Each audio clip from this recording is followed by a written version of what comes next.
me, help me, help me. Hey, hey. Now Ali Bongo, they shout, another coup d'etat. Now it don't happen for Gabon. When in family, they hold the country ransom for almost 60 years. They don't know say people, they feel pains. They don't know say people, they go through a lot. Now, the people of Gabon don't decide, say, oh, more, we've had enough. Enough is enough. Now, they cry for help. The Western world, everybody, they can't help you. Anyway, my people are throwing salute now. They might let on watch the video. I know say a lot of them don't hear.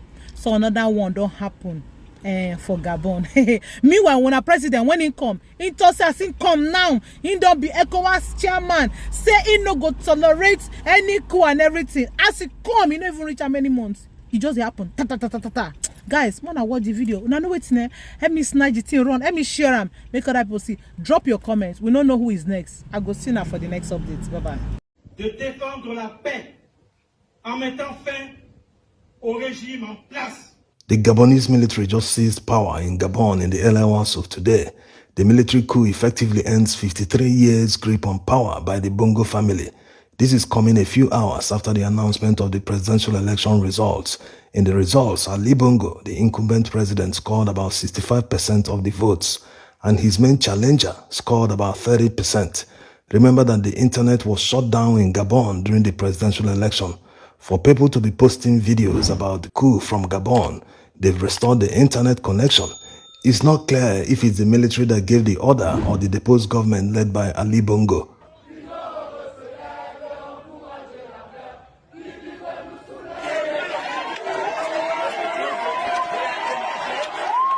The streets of Gabon proves that this is a popular revolution. There are wide celebrations everywhere, like it happened in Niger when the military struck there. This is the 8th military coup in a francophone country since 2020. Arrèsted, a French mining group, seems to be the first affected by this military coup. They've closed down their operations in Gabon for security reasons. Arrèsted employs thousands of Gabonese. They know why they shut down their operations, but it doesn't seem like there's breakdown of law and order. As can be seen here, an officer urging people to protect what they have. No need to go around looting or destroying stuff.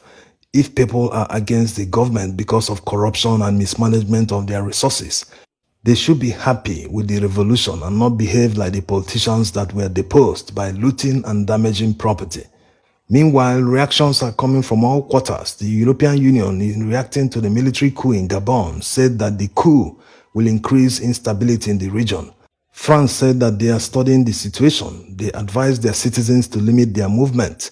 Like already said, this is the 8th military coup in a francophone country since the past 3 years. It's an indictment on France because it shows that they have been tolerating and supporting bad leadership in these countries. It shows that they do not care about the well-being of the people. Rather, they only care about their own interest. Once they are getting what they want from a country, even if the leadership is extremely corrupt, they don't care, as long as their interest is covered. But there's good news. Many francophone citizens have woken up from their deep slumber. Most of them have already cut ties with France and are now charting a new course for themselves. Will France say they will invade or encourage a military intervention in Gabon to restore democracy, like they said when it happened in Niger? Anyway, let's see what the military boys have done already. They said they came to defend the peace and terminate the regime of Ali Bongo, who replaced his father, Omar Bongo, as president in 2009. Omar Bongo led the country from 1967 to 2009. So as you can see, it's become a family affair, one family being in power for more than half a century. That's no longer a democracy, it's monarchy. Ali Bongo, after completing 2 terms of 7 years in office, he recontested for a 3rd term. The presidential election they held on the 26th August 2023 can be best described as a sham. Why waste money conducting elections in the first place when it's not going to be free and fair? The people are not deceived. Ali Bongo only deceived himself. If he truly believes he's popular, he should have allowed a free and fair election to test his popularity. Irresponsable, imprévisible. The military also annulled the rigged elections.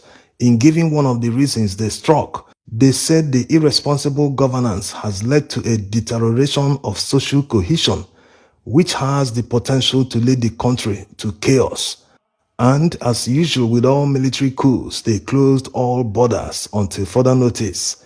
They also shut down all government institutions. This includes the Constitutional Court, which is like the Supreme Court in Nigeria.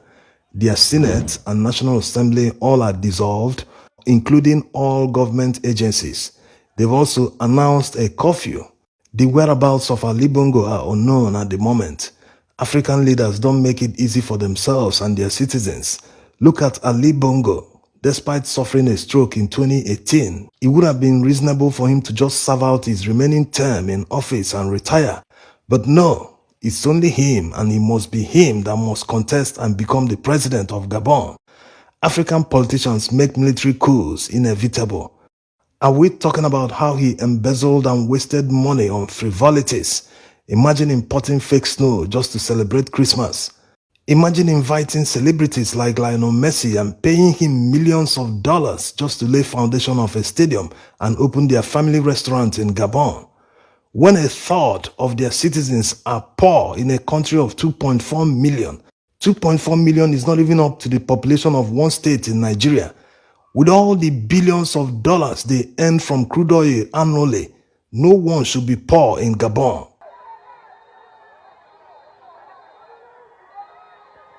Some of these politicians are just heartless. Distribute the wealth equitably. Provide jobs and opportunities for your people. That's the basic job of a government, and if a politician can't do it, give way for another person to try. But they must stay in power perpetually, whether they are qualified, whether they are fit for the office, whether they know anything about governance, they must force themselves onto the people. Why? Why must it be countries experiencing incompetent leaders and their people are expected to live with it? A small company, a bank, or any other organization will quickly sack an incompetent CEO. Why should a person who makes policies for these companies, who controls the affairs of the entire population of a country, be tolerated when he is incompetent? When it's time for elections and the people want to sack them and express their disappointment at the way things are going in their country, the politicians wouldn't even let them express their displeasure. They rig the elections before people arrive at the polling unit. So how else will people make the change? They can only do it through a military coup. And this one has already succeeded. It has become a revolution. Very soon, the people who champion democracy will start talking, will start saying, return to civil rule, return to this, return to that. But they will never exercise the same energy in criticizing the government in power.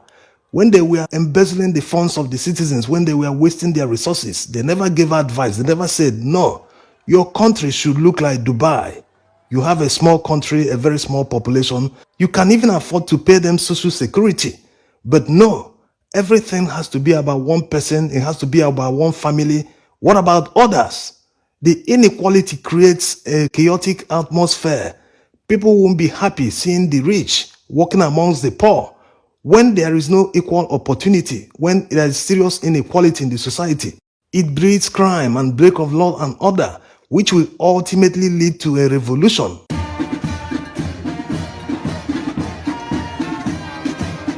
The military are not trained to govern. That's why after the revolution, they will just have to set the country back to factory reset.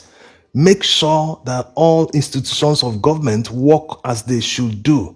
All head of government agencies must swear an oath of allegiance to the constitution of the country, not to be allegiance to another person or president or whoever has power above him. That is where all the corruption starts. Politicians always feel that they are above the law, that the law is meant for the poor people. They expect the poor to be patriotic while they themselves can do whatever they like without being patriotic.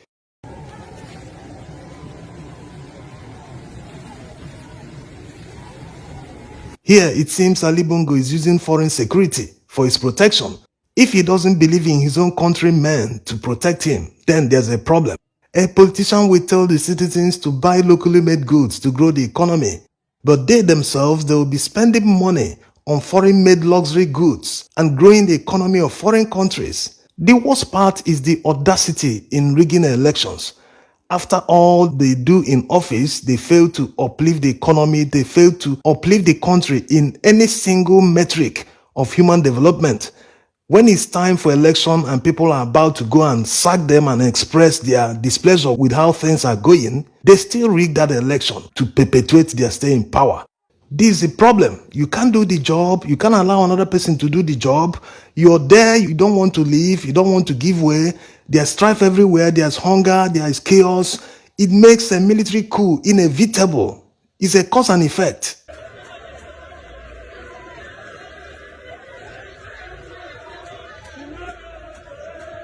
The problem lies with the politicians.